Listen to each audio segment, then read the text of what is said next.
তবে সফলা ডাঙ্গা থেকে ওইভাবে তাড়াই দিলেন কেন?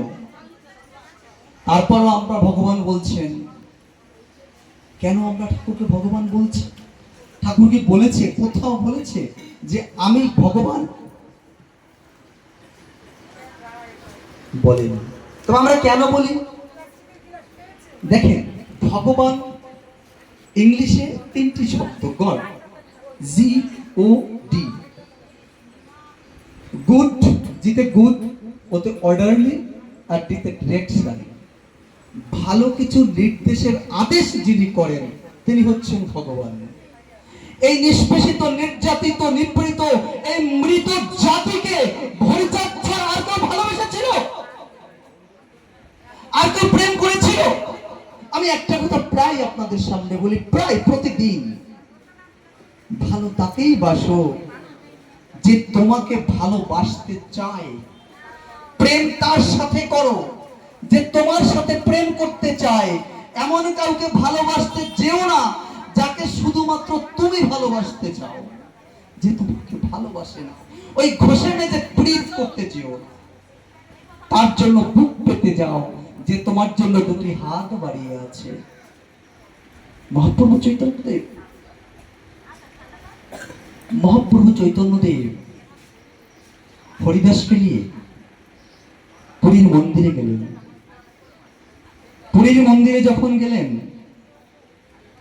গোসাইরা ভিতরে এসে বসতে পারেন, ভিতরে অনেক জায়গা আছে।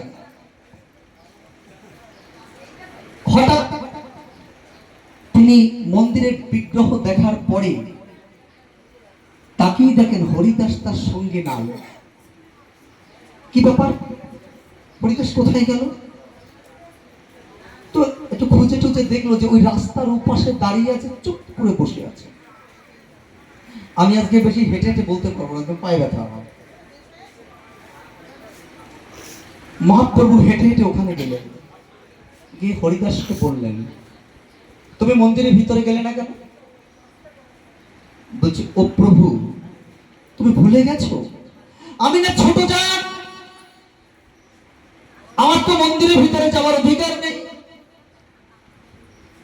তুমি ভুলে গেছো আমি যে ছোট জাত, আমি ওই মন্দিরের মধ্যে যাওয়ার অধিকার নেই। তাই তো আমি যদি মন্দিরে যাই মন্দির অশুচি হয়ে যাবে, তাই আমি মন্দিরে না গিয়ে দূরে দাঁড়িয়ে আছি।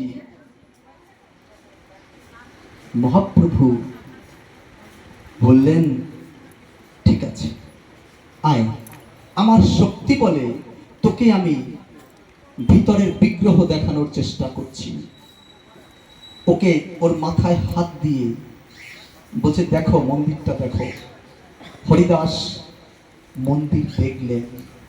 কিন্তু আমার প্রশ্ন এইখানে, মহাপ্রভু যদি জাতিভেদ প্রথাকে ধ্বংস করতে চাইতেন তবে কেন বললেন না, হরিদাস তাতে কিচ্ছু হবে না, তুই গেলে কখনোই ওই মন্দির অপবিত্র হবে না, তুই চলে আমার সাথে চল, তোকে আমি আজকে মন্দিরে গিয়ে বিগ্রহ দর্শন